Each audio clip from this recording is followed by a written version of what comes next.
And we are back after a long layoff, but better late than never. And we're here. This is the Great Classic Rock Debate. I am Kenny. I am Paul. And I'm Steve. And we talk anything and everything classic rock. We try to keep it interesting. We try to have fun. If you're watching right now, please like, comment, and subscribe. We will love you for that. Let's get right into the red meat. So, fellas, tonight we are going to talk about best frontman in rock and roll history. Is that good? Is everybody on board? Very good. All right. I Lively topic. I think so. I certainly would have to say there's lots of names and faces to choose from. So does anybody want to start us off? Well, I want to say this, Go ahead. and this will affect all of ours. I want you to talk about who you think is that person that's totally cool, but I also want you to say, I saw X band, X frontman live with your own eyes, not on the damn DVD, not on damn YouTube. That's what that's kind of what I want to aim for, in addition to saying, okay, whoever, Elvis. You know, Right. who I Well, never saw, of course. since you're mentioning that, I'm going to add a little bit to it. It's just my opinion. It's not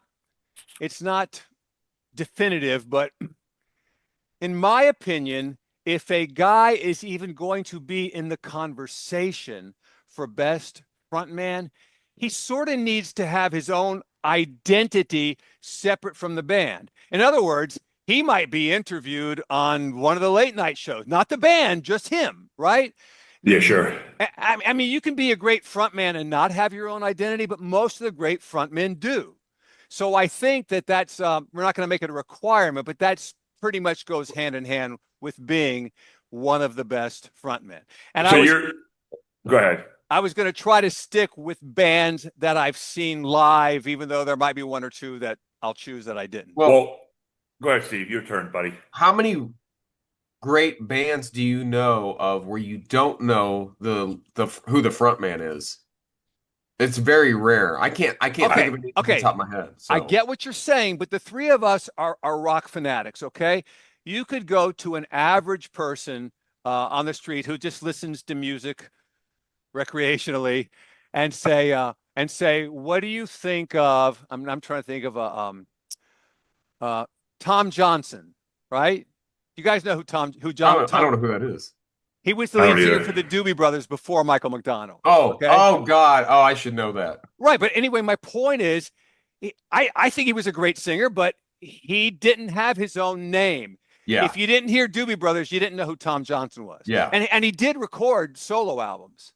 Okay. Yeah, but here, let's just go ahead. Michael McDonald ruined the Doobie Brothers. That's I'm not going to argue with that, but yeah. Well, you're like Kenny. The thing you said intrigues me, because that's the difference between Robert Plant and Mick Jagger.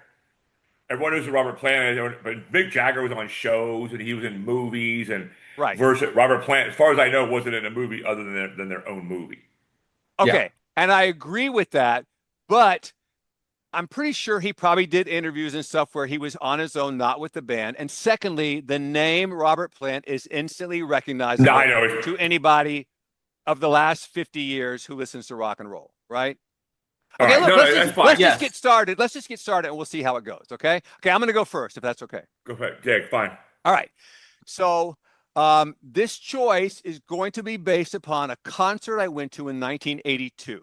And I was still at Auburn at the time, and Scott Elmore had organized a group, probably 8 or 10 people all together. We went in 2 or 3 cars. We drove to Birmingham, which was about a 2-hour drive from Auburn, and the band was Van Halen.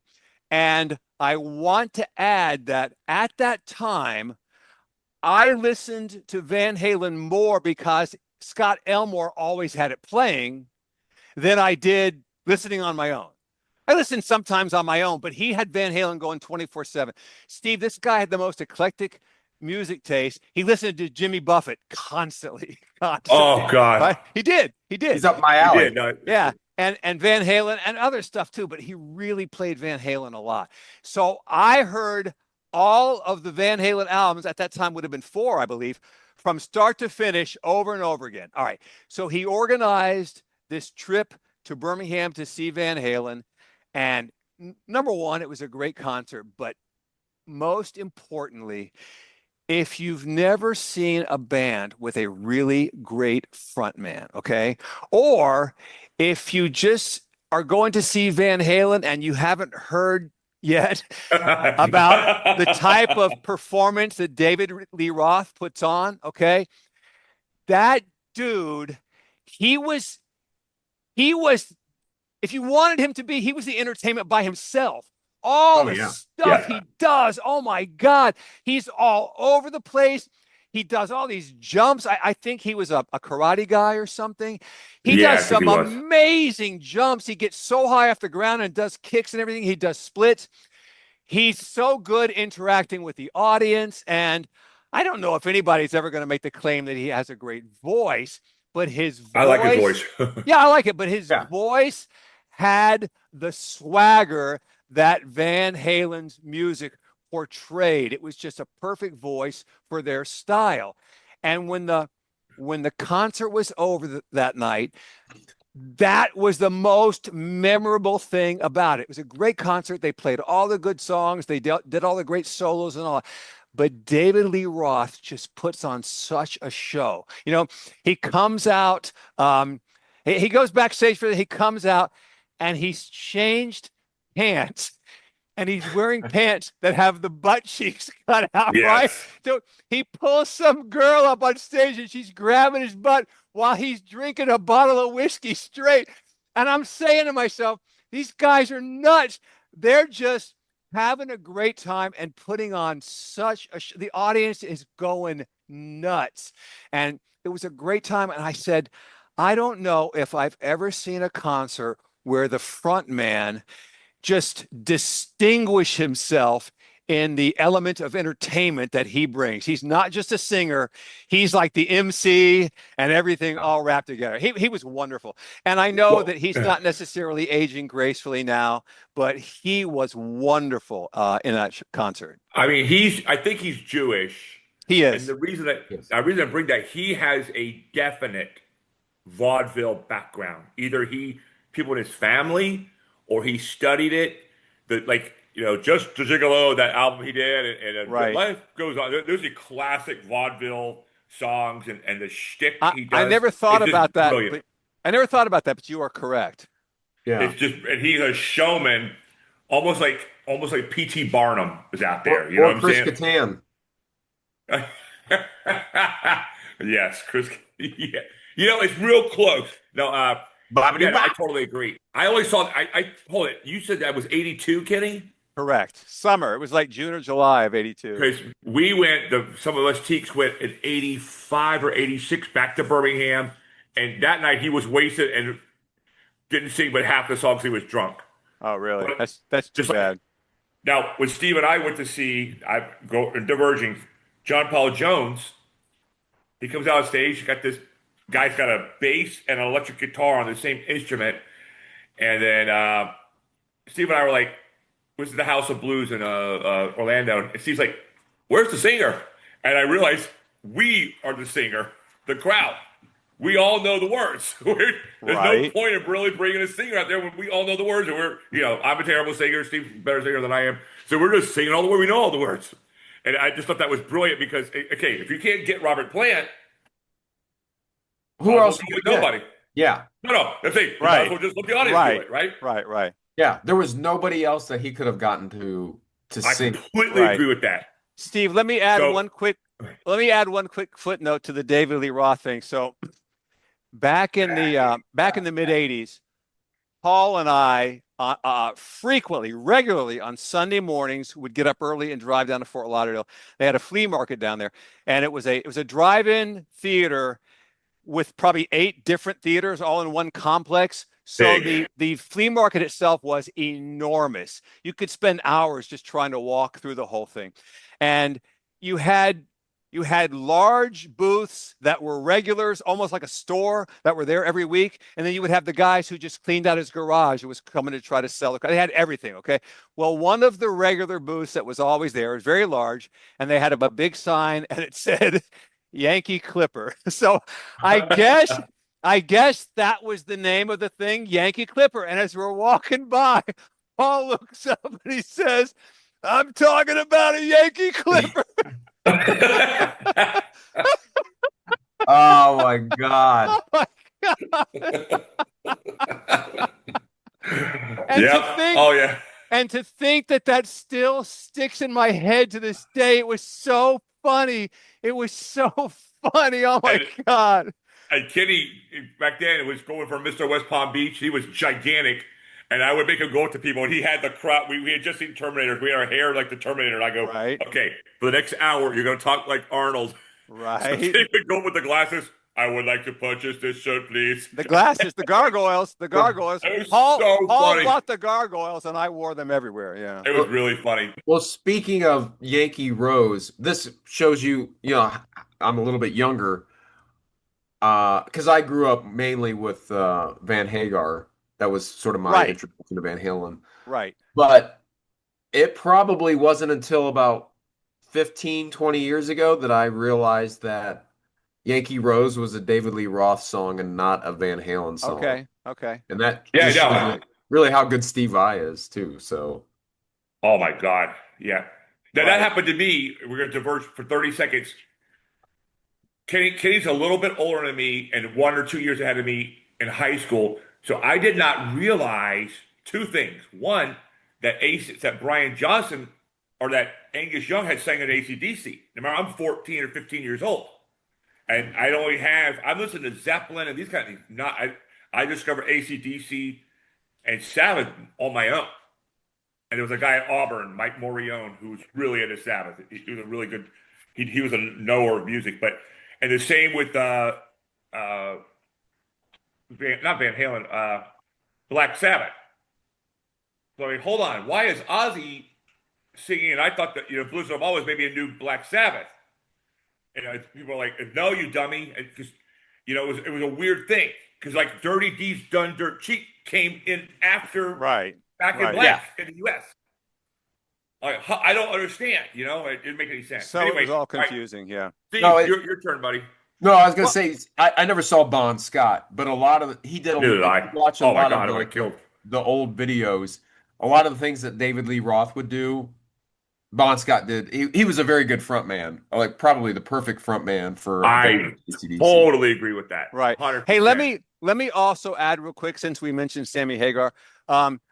I think I probably liked the music better. It's 50-50, but I think I liked the Van Halen songs a little better with Hagar than with David Lee Roth. But I don't think Hagar was the same type of frontman that David Lee Roth No, was. No, I would Yeah. agree Yeah. 100%. Yeah. I like this we music better. The Yeah. songwriting was better with wait. Hagar. It Well, was. The showmanship, the Yep. stage show was definitely better with There David you Lee go. Roth. Right. but I saw them in Miami with Van Hagar. After like the second song, his voice went out. Oh, really? So they're going to stop. He goes, all right. They did the John Paul Jones. This is before Steve and I saw John Paul Jones. I didn't know Steve back then. He goes, all right. We're just going to go back to playing all the old Van Halen. You guys know the words. And Sammy Hagar wasn't even trying to sing. He was like, okay, Dead or Alive. And he would start, and then the people would, it was just like 2 hours of the audience singing the songs. That's what happens when you, Hey Jude, Hey Jude. Everyone knows the words, so you just let them do it, right? Dead or alive. Oh, I know. Mike Lang. Tell me you lie. Steve, this one room in our fraternity house, they played Van Halen 24/7. They were potheads. They played Van Halen 24/7. And I was walking past the room once and Dead or Alive was playing. And one of the guys, his name was Mike Lang. A really good guy, though. Yeah, good guy. And smoked a lot of dope, though. Comes walking out of the room right about the time I'm passing by. And Dead or Alive is playing. He's singing along with it. Tell me a lie. Like, no. Oh, God. I'm like, wow. Wow.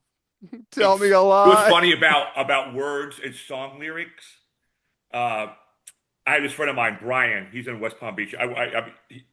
He was a busboy with me at Tony Roma's, and I didn't know the guy was on his way to become a really good musician. So we had this complete tool jackass who played in the lounge, and he was not good looking. He had fuzzy hair, like an Afro white guy. He had his shirt open. He had the chain, and he thought he was God's gift to humanity for women, and right. So he would play, if I was to go and say unto you, that's how he said the Doors. And I'm like, Brian, that's not right. He goes, no, that's not right. And we started, okay. And he would sit every time, and I'd say, "Can you just kill me? Walk up behind and stab me." It was that painful to hear. If I was to go and say unto you, and we said, "Hey, dude, that's not the lyric." You know, I don't really. He got really mad at us, right? So, Did you light his fire? so that same night, the guy was in a bad mood. So Brian kept knocking things over, like not on purpose. I go, "Are you like a retard tonight or something?" And he goes, "All right, that's it. If I do one more thing, I'm going to do the robot the rest of the night." So now Wow. I want him to do it. Then remember, the guy Right. is right there. He goes, "Can you busboys get out of here? I'm trying to do my set." We're like, "We don't care. Our job is to clean the tables. I don't give a damn about your music."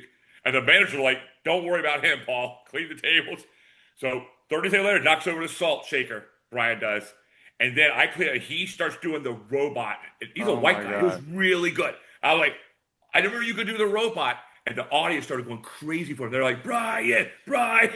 And the guy got up and stormed out. He was all pissed off and upset. And we're in there, Wow. you're like, cry. Wow. Here's the kicker. This is where it gets better. He goes up and just plays with the piano, starts playing songs. I know he could sing.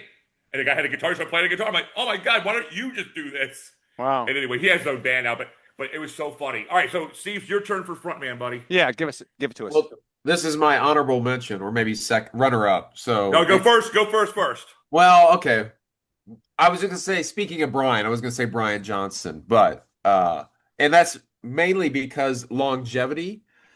Uh, and No I just argument saw him in here. concert last month, and damn, man, they're still rocking it, and Brian Johnson's still able to sing, even he's got to be in his mid-70s at this point, and You there's know, maybe I will go see them. I saw them, Kenny. Were you at that concert? It was like 81 in the West Palm Beach Auditorium. Did you go to that? Wow. and he still has the same beret from Yes. 1982. That's what I was saying. You know, on the chat, I've never guys. seen AC/DC live. Oh, you have to I've see never seen them. them. It is a crime not to have seen them because Okay. I agree with that, Steve. they sound so great live. It's Who's just drumming now? oh God, who do they have? I can't recall. It's sort of somebody new. It's not. It's they didn't go back to Chris Slade, who they've used on Right. previous tours, but it's Well, somebody new. Really, it's the like only original member left is Angus Young. Angus. Yeah, Well, I mean, they have well, Malcolm's nephew, their nephew all on playing the bass. guitar, and then they have Well, somebody else playing bass. It's not Cliff Williams either. So remember, I'm a kid. I go there. I'm like 15. I don't think I turned 16 yet. It was before I went to Auburn. And so guy, hey, okay, so I'm like, all right, whatever. So he starts playing, then he does the curly, you know, for the Stooges. He goes on the ground and starts spinning around. I'm like, oh, that's pretty cool. And he's playing. I was like, this is cool. Like, you know, and then Brian Johnson was awesome. It was great. And, you know, it was awesome. yeah, I mean, 81, half had the to be songs 81. half of their set is Bon Scott songs. That's And always, he's sort of like he was sort of the perfect replacement for Bon Scott because he was able to sort of keep the same attitude, but still had his own different take on things. And just the fact that, they can go out there for, they're playing one or two shows a week while they're on they're tour, but going playing to play for, for 4 hours. yeah, they're If they wanted playing for to. about 2.5, 3 hours Yeah. nonstop. It's, you know, it's just, if you go back, it's on YouTube. You can find the videos. I think his original band, or one of the band he was in before AC/DC, I think it was called Georgie. Yeah. And you can find video clips of him, and he sings completely different. And you realize that, man, he's really got Affectation. a good voice. He's got some really good range. So it's so different than what he does You with sent a couple weeks back, AC/DC. you sent a video on our phone in a chat. And Yeah, I listened to it. I go, oh my God. Number one, I've never heard this song before. And it was a great song, by the way. And number yeah, two, I couldn't believe this was I mean, what he's doing with his voice is so different there than when he's with AC/DC. But man, what a great voice. yeah. Oh, Well, yeah, remember he was on the metal show? I didn't know. I don't really know. He's British. He's not Australian. yeah. Okay. Okay. and they found him. Steve, you remember that when they had him on there? And I think he's Scottish. He'd probably take offense. okay, he's from the UK. Yeah, don't kill me, Brian. Sorry, brother. Right. Right. Uh, Right. uh, but yeah, and he's I can't remember it was on the metal show. If you can look it up, fans. He talked about his whole thing. I had never heard the guy talk before. Okay. Oh yeah. I thought he would talk. I thought he would talk like Macho Man. Back in black eyes, we're the band, right? Like.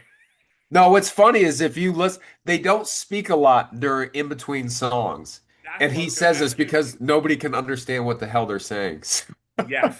Oh, Angus Young, you're like, what? Is that even English? Like, Right. But, Right. like I said, for being in his 70s, for putting out what, 12 albums maybe? AC/DC's up to like 16 albums, I think. No, but with him. With him, yeah, it's probably about 12 albums. So they do one about every 5 years. In fact, they're probably due, but I don't know if they're ever going to go back on tour again. So if you have a chance to see them, I definitely would. I've seen AC/DC 3 or 4 times. The first time I saw them was 31 years ago. I was on the Ball Breaker tour, and I was not in a good mood that day. They were playing in Columbus at the amphitheater. I actually didn't want to go to the show, and I just wasn't feeling good. And I was like, I'm just gonna go here and sit down and just sit in my seat and just Oh, relax. And okay. as soon as they come out on stage, I'm like, oh, that's over. I That's just over. stand That's up and over. Yeah. you have to start I knew That's playing you were going good. to say that. Like, that's nonstop over. for 2.5 hours. Yeah. And it That's was one of good. the best shows of all time. And every time I go and see them, I have such just a fantastic time. And the problem with concerts nowadays isn't so much, it's not, it's dealing with the people. And I have found at least the crowds at AC/DC, they have a very similar mindset. So you don't have to deal with a lot of jackasses and have to deal with a lot of drunk I people. would think that they're also older, right? Yeah, they Yeah, are. like us. Yeah. Like Yeah. us. Yeah, Right. but there's also a good mix of, people taking their kids. I could see there were a Okay. lot of teenagers there. Okay. But it's sort of like a good band to see, good show to see for people who are like, I just want to be able to relax a little bit, but you're going to have to stand up the entire show. But Yeah. you don't have Right. to worry about drunk people falling all over themselves and Gotcha. getting into fights. Okay. So that's the good How thing. much But time do we have? it's a great show. It looks like we've So got about 8 minutes remaining. Okay. I'll go next. If let's and we could have a whole show on ACDC. That's totally cool with me. Okay. Uh, I was originally going to say Mick Jagger. Okay. Okay. that was my number And one, by the way. He's and a then universal choice. Not too Yeah. many Steel people would just. Wheels. I've seen him like 3 times.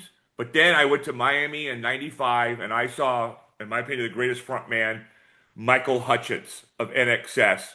That man came in like out of the clouds and took over. I have never seen anything like it. They were doing their hits, and like the last 30 minutes, he was singing, I want to eat my wife's you know what. And he's getting the audience like, okay, you're going to say the P word. You're going to say, I want to eat my what mud. And, and it was like, I was like, this is the greatest thing ever. Like, it was just, he was so in love, and he was so happy. And he just, I want you all to go home and do this with your wife tonight. Go and take care of her and enjoy the time with her wife. Ironically, he died. Right. But Right. I was like, I have never seen this in my life. Now, I never saw Robert Plant. Steve and I did in '96, but now we're not talking about 1960s. And yeah, so my number one frontman for me that I've seen live now is Michael Hutchence. And Well, everyone likes NXS. Yeah. Go ahead, Skinny, go ahead. Oh, Agreed. yeah. All I was going to say is I always liked him. I liked his look, the way he carries himself. He's a great singer and all that. And I've said this since probably 1985. I don't know who writes the lyrics. Maybe he writes them. Maybe someone else does that. He sings lyrics that no other dude could ever get away with. Okay. Oh, I agree. I don't tell you. And my favorite one is he says, so slide over here and give me a moment. Your moves are so raw. I got to let you know. Now it's at this point that most singers would say, you are the one and only woman on this planet for me. But Michael Hutchence says, you're one of my kind. I I have a certain kind, and you're one of them. You're You're one in of the my top kind. five, babe. You're in Oh the my top five. God. Yeah, right. I go, who else could get away with that? You're one of my I mean, kind. Oh my God, it's great. I will say we this, talk. the first song I learned to play on guitar was The Devil Inside. So, Oh, I was just going to talk about that song. It's like, think about the lyrics. It's hard to believe we need a place like hell. Right. You know, that's a heavy thing to say. Yeah. Most rock bands are girls, girls, Right. girls, Right. or she's only 17. You know, Right. crap like that, or she's my cherry pie, and he's which is sort of ironic because AC/DC songs are all about sex, drugs, and rock and roll They too. are. Yeah, definitely. Okay, listen, yeah, I'm gonna squeeze. I'm going go to ahead, squeeze in one go. last one because we're down to probably 3 minutes or so. But because I saw this band live in 1979 and their lead singer, he was such a front man and such a showman and all that. And I don't think his name is on any of the best frontman lists, but I'm telling you, if you ever saw this band live, you would agree. Steve Walsh of Kansas. Okay. Do you know that he was some sort of superstar athlete when he was younger? Like when he was in college, I don't know if he was a javelin thrower or he was some. There's pictures of him online in athletic wear, tank tops and stuff, and he looks amazing. The guy was in phenomenal condition in his youth, and I don't know how he transitioned from that into rock, or maybe he was doing them all at the same time. But similar to David Lee Roth, nonstop energy. He's all over the stage. He's interacting with the crowd, and he's a great vocalist too. So Oh when yeah, the a very good when the show vocalist. is over, you cannot get this image out of your head of this high energy lead singer who's really there not to just deliver vocals, but to put on a show and give the audience something to see. I didn't realize that because that's where Nolan Cromwell is from, if I'm not mistaken. Kansas. Remember him? He played safety for the Rams. He was a decathlete. So it makes sense that this guy was from Oh, Kansas. okay. He might have been like a good old white country boy. Perhaps, Why yeah. don't you throw this javelin and do that? You're right. So anyway, yeah, no, Kansas is a great band. They were always, yeah, I think they're still recording to this day with some personnel changes, but they were another one of those bands similar to Rush in that they wrote complex lyrics, yeah. and they Very. also, I don't know that all of them, but I think most of them were devout Christians, and there was always like a great message in their lyrics if you could decipher it, because they had a big vocabulary. But I was Well, always a yeah, big they fan. like Leftoverture. Do you know what that is? The cover? I'm not It's in sure. this. It's a guy, an old man, and Right. that is John Brown, and that thing appears in the Kansas legislature. Oh, okay. From Harper's Ferry and all that. That's Okay. what that cover is. The guy goes, what do you want me on the cover?" He goes, "I already know. We're gonna go up and take a picture of it." And the guy, I can't remember if they recreated it, but that's it. Oh, okay. I didn't know that. That's interesting. Yeah. Yeah, And that's pretty cool. I think that the word Kansas is an Indian word for people of the South Wind, which was the name of one of their songs Oh, I didn't know that. or albums or something. Yeah. Yeah, I think so. I'm pretty But sure that's what true. does Arkansas mean? People from the kind of South. No, they're the pirate people. That was a good one, Steve. But anyway, so that's my choice, Steve Walsh. We're really up against it, guys. Let's All right. go ahead Well, and we can wrap it up. continue this. Yeah. Yeah, we can continue it next time. Yeah, I Yeah. love this. This is fun. Okay. Yeah. Okay. So, we've been away for a while. So We're sorry. for anybody who's wondering, hey, what happened to those three goofs? Sometimes personal lives get in the way, but I think we're back on track now. So I'm excited to get back on schedule and do a weekly show and all that. So, any other thoughts? And then we'll wrap it up. Anything anybody want to throw in there? No, we miss Okay. you. We miss the audience. We Yeah, absolutely do. like and subscribe, please. Yes, there you go. Okay, so we are the Great Classic Rock Debate. I'm Kenny. I'm Paul. I'm Warlord Steve. Yes, and we Warlord thank you. Steve. We thank you for watching. Don't forget to like, comment, and subscribe, and we'll see you next time.